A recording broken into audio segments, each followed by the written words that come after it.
नमस्कार दोस्तों, आज की कक्षा में आपका बहुत-बहुत स्वागत है। 1000 क्वेश्चंस की सीरीज़ हमने शुरू कर रखी है, जिसमें से हम 449 क्वेश्चंस कर चुके हैं। जिन भी विद्यार्थियों ने नहीं देखे हैं, वो ज़रूर देखें। यह क्लासेस जो हैं, वो हिंदी साहित्य जहाँ भी आता है, उसके लिए बहुत ही इम्पोर्टेंट रहेगी। आइए देखते हैं क्वेश्चन नंबर 450।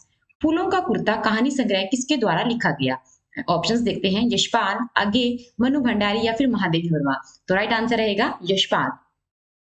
नेक्स्ट है, कहानी संग्रह एक प्लेट सैलाब किसके द्वारा और कब प्रकाशित किया गया? तो ऑप्शंस देखते हैं, सुभद्रा कुमारी चौहान 1978, मनु भंडारी 1968, महादेवी वर्मा 1958 या फिर यशपाल 1988। तो राइट आंसर रहेगा मनु भंडारी 1968।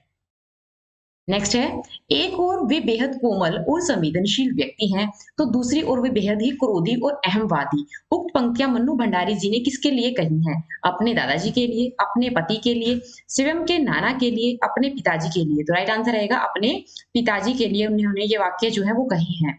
नेक्स्ट है, निम्नलिखित में से ज्ञानपीठ पुरस्कार प्राप्त करने वाली प्रथम महिला कवित्री कौन थी? मन्नू भंडारी, सुभद्रा कुमारी चौहान, महादेवी वर्मा या इनमें से कोई नहीं। तो राइट आंसर है वो रहेगा महादेवी वर्मा। महादेवी वर्मा को जो सबसे पहले है वो ज्ञानपीठ पुरस्कार मिला था।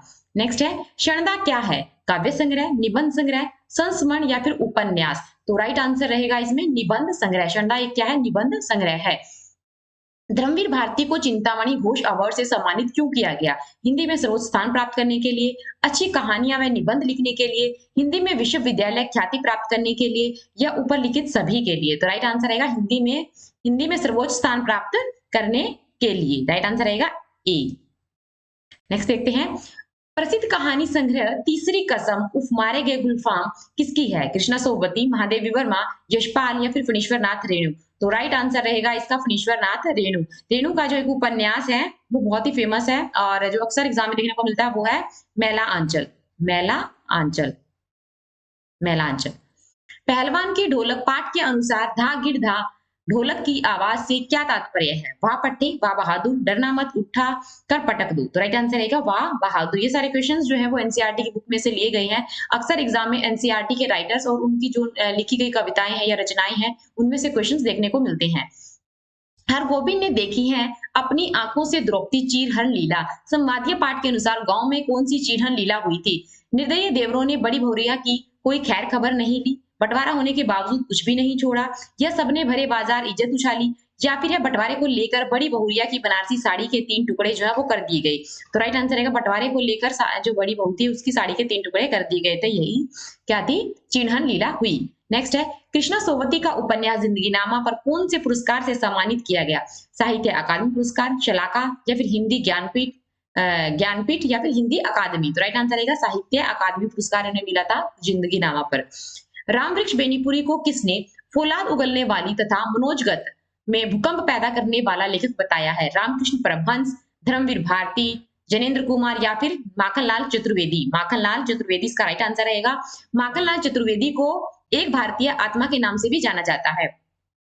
आत्मा परमात्मा के पास चली गई, विरहनी अपनी प्रेमी से जा मिली, भला इससे बढ़कर आनंद की कौन सी बात होगी? बाल गोविंद भक्त ने उक्त कथन किस संदर्भ में कही हैं? अपने शरीर को छोड़ने पर, अपने इकलौते बेटे की मृत्यु पर, अपने पत्नी की मृत्यु पर या पोतहू को विदा करने के लिए। तो राइट आंसर रहेगा अपने इकलौते बेटे की मृत्यु पर बाल गोविंद भक्त के द्वारा ये वाक्य जो है वो कही गई।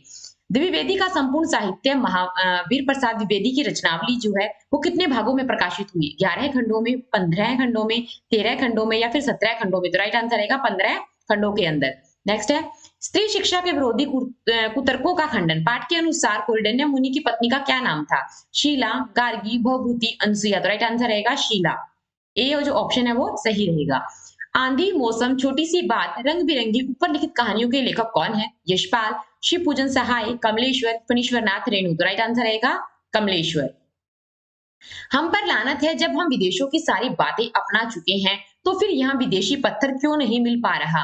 उपयुक्त कथन जॉर्ज पंचम की नाक पाठ के अनुसार किसने कही है? मूर्तिकार ने, पत्रकार ने, मंत्री जी ने या फिर सभापति ने? तो राइट आंसर रहेगा सभापति के द्वारा ये वाक्य जो है वो कही गई है। हिंदी भाषा का मानक रूप स्थिर करने और प्रूफ संशोधन में महत्वपूर्ण भूमिका के कारण शिव पूजन सहाय को हिंदी भाषा की सबसे प्रमाणित टकसाल इसके उपरांत माना गया। हजारी प्रसाद द्विवेदी का कथन है, सच्चिदानंद, हीरानंद, वात्स्यायन अगे, महावीर प्रसाद द्विवेदी या फणीश्वर नाथ रेणु। तो राइट आंसर रहेगा इसका महावीर प्रसाद द्विवेदी। अगर हम बात करते हैं आगे की, आगे का पूरा नाम है हिरानंद सच्चिदानंद वासनायन अगे, बहुत बार एग्जाम में पूछा जाता है। नेक्स्ट देखते हैं, माता का आंचल पाठ के अनुसार जब खाएगा बड़े बड़े कोर तब पाएगा दुनिया में ठोर, उक्त पंक्तियां किसने किससे कही? बाबूजी ने माँ से, मैया ने बाबूजी से, बाबूजी ने अम्मा से, या फिर अम्मा ने बाबूजी से? तो राइट आंसर रहेगा मैया ने बाबूजी से, यह वाक्य जो है कही है।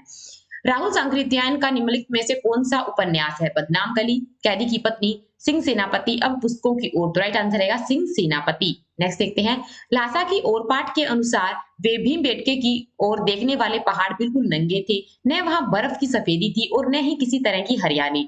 ऊपर लिखित सौम्य वातावरण का वर्णन कवि ने किस ओर जाते हुए कहा है, किया है? ल्हासा की ओर, तिब्बत की ओर, लड़कोर की ओर, या फिर तिगड़ी की ओर? तो राइट आंसर रहेगा लड़कोर की ओर। ल्हासा की ओर पाठ से लिया गया है यह। प्रसाद ने अपनी काव्य यात्रा का प्रारंभ ब्रज भाषा में कविताएं लिखकर किया। ये कविताएं किस उपनाम से लिखी गई थी? बेताब, स्नेही, कलाधर, एक भारतीय आत्मा? तो राइट आंसर रहेगा कलाधर।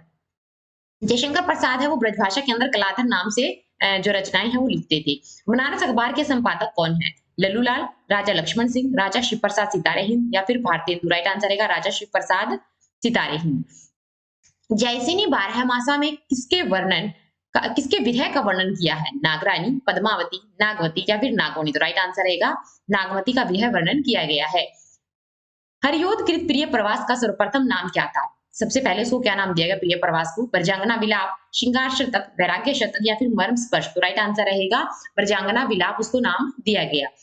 तारिका पत्रिका में समानांतर कहानी विशेषांक की कितनी श्रृंखलाएं प्रकाशित हुई? 6, 8, 10, 12 है। तो राइट आंसर रहेगा 10 जो श्रृंखलाएं हैं वो प्रकाशित हुई हैं। अरे सखी यह मुख नहीं, यह है अमल मयंक, पंक्ति में अलंकार है, उपमा, संदेह, अपनुहित, या फिर भ्रांतिमान? तो अपनुहित अलंकार इसमें है। नेक्स्ट है, प्रसाद की निम्न रचनाओं का प्रकाशन वर्ष के आधार पर सही क्रम क्या होगा? सबसे पहले कमायनी, झरना, करुणालय, या शोकोश्वास? नेक्स्ट है करुणालय, शोकोश्वास, कामायनी, झरना। शोकोश्वास, करुणालय, झरना, कामायनी। नेक्स्ट देखते हैं, करुणालय, कामायनी, शोकोश्वास, झरना। तो इसका जो राइट आंसर रहेगा वो रहेगा सी, यानी कि सबसे पहले आएगा शोकोश्वास, फिर करुणालय, फिर झरना, फिर कामायनी। अगर हम बात करते हैं इसको याद करने की, अगर शोक में है तो करुणा के भाव है वो झलकते हैं, झलकने से याद होगा झरना, और फिर लास्ट में क्या आ जाएगा? कामायनी। नेक्स्ट देखते हैं, जयशंकर प्रसाद की कृति आंसू को श्रृंगारी विप्रलभ किसने कहा है? आचार्य शुक्ल, हजारी प्रसाद द्विवेदी, नगेंद्र, या फिर बच्चन? तो राइट आंसर रहेगा आचार्य रामचंद्र शुक्ल। आचार्य रामचंद्र शुक्ल के कथन हर सीरीज में हम देख रहे हैं और बहुत ही इंपॉर्टेंट है। हर बार एग्जाम के अंदर आचार्य शुक्ल के जो कथन है वो आते हैं। शुक्ल ने यह कथन किस प्रतिनिधि कवि के लिए कहा है कि वे हिंदू जाति के प्रतिनिधि कवि हैं? तो भूषण, मतीराम, सूरदास, तुलसीदास? तो राइट आंसर रहेगा भूषण को उन्होंने हिंदू जाति का प्रतिनिधित्व कवि माना है। भूषण जो है वह रीतिकालीन कवि माने जाते हैं। नेक्स्ट देखते हैं, रीतिकाल की सनक इनमें से अधिक थी कि उन्हें यमुना लहरी नामक देवस्तुति में भी नवरस व षट ऋतु सुझाई पड़ी। शुक्ल ने यह कथन किसके लिए कहा है? बिहारी, बोधा, ग्वाल, या फिर द्विजदेव? तो राइट आंसर रहेगा ग्वाल। ग्वाल भी क्या है? रीतिकालीन कवि है। कुलपति मिश्र की रचना संग्राम सार महाभारत के किस पर्व पर आधारित है? कर्ण पर्व, धर्म पर्व, स्वर्गारोहण पर्व, या फिर द्रोण पर्व? तो राइट आंसर रहेगा द्रोण पर्व पर आधारित है। हे कविते किसकी कविता है? मैथिली शरण गुप्त, महावीर प्रसाद द्विवेदी, रामनेश त्रिपाठी, रामचंद्र शुक्ल? राइट आंसर रहेगा महावीर प्रसाद द्विवेदी। नेक्स्ट देखते हैं, किस सिख गुरु ने संत काव्य की रचना नहीं की? गुरु अर्जुन देव जी, गुरु अमरदास, गुरु रामदास, या फिर गुरु अंगद? तो राइट आंसर रहेगा गुरु रामदास, यानी कि सी जो ऑप्शन है वो सही रहेगा। नेक्स्ट देखते हैं, पृथ्वीराज रासो को किसने पूरा किया था? पृथ्वीराज रासो की रचना जो है वो किसकी रचना है? पहले तो बात करते हैं, तो वो रचना है चंद बरदाई की। ऑप्शन देखते हैं, पूरा किसने किया? जलहन, जयानक, या फिर अन्य ने? तो राइट आंसर रहेगा जलहन, जो कि चंद बरदाई का ही पुत्र था, उन्होंने इस रचना को पूरा किया। किसकी पंक्ति है? मारिबो तो मनवीर, मारिबो लुटिबा पवन भंडार? तो राइट ऑप्शंस देखते हैं, कबीर, नानक, चौरंगीनाथ, या फिर गोरखनाथ? तो राइट आंसर रहेगा चौरंगीनाथ। नेक्स्ट है, आठवीं आरती पीर कहाए मगर अमी नदी बहाए, ये पंक्तियां किसकी हैं? रामानंद, कबीर, धर्मदास, या फिर मुलुकदास? तो राइट आंसर रहेगा धर्मदास की। कबीर की जो वाणियों का संकलन है वो भी धर्मदास ने ही किया था। नेक्स्ट है, प्रभु जी मोरे अवगुण चित ना धरो, यह पंक्ति किसकी है? मीराबाई, रैदास, सूरदास, या फिर रसखान? तो राइट आंसर रहेगा सूरदास। मुसलमानों के अनुसार कबीर के गुरु कौन थे? रज्जब, रामानंद, शेख तकी, या फिर कोई अन्य? तो राइट आंसर रहेगा मुसलमानों के अनुसार जो कबीर के गुरु थे वो माने जाते हैं शेख तकी। और वैसे अगर हम बात करते हैं हिंदू मान्यता के अनुसार कबीर के जो गुरु है वो रामानंद है। हिंदू पूजे देहरा, मुसलमान मसीद, पंक्तियां किसकी हैं? रैदास, कबीर, नानक, नामदेव। तो राइट आंसर रहेगा नामदेव की। आलावार कौन थे? क्षत्रिय, वैश्य, षटकोर शूद्र या इनमें से कोई नहीं? तो षटकोर शूद्र इनमें से आलावार थे।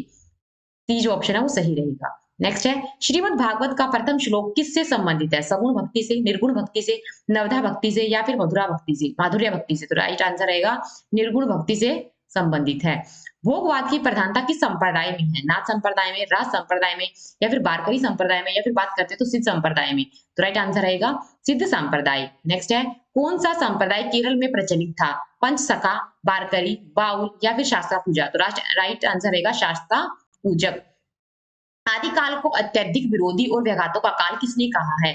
शुक्ल, महावीर प्रसाद द्विवेदी, हजारी प्रसाद द्विवेदी या फिर गिरियसन? तो राइट आंसर रहेगा महावीर प्रसाद हजारी प्रसाद द्विवेदी इसका जो राइट आंसर रहेगा, यानी कि सी जो ऑप्शन है वो सही है। रसगंधार में जगन्नाथ में किस बादशाह की प्रशंसा की? शाहजहां, अकबर, औरंगजेब, बाबर? तो राइट आंसर रहेगा शाहजहां, यानी कि ए ऑप्शन सही रहेगा। मिलते हैं नेक्स्ट क्लास में। यह सीरीज आपको कैसी लग रही है कमेंट जरूर करें। अगर वीडियो अच्छी लग रही है तो लाइक करें, शेयर करें। अगर आप चैनल पर नए हैं तो चैनल को सब्सक्राइब जरूर करें।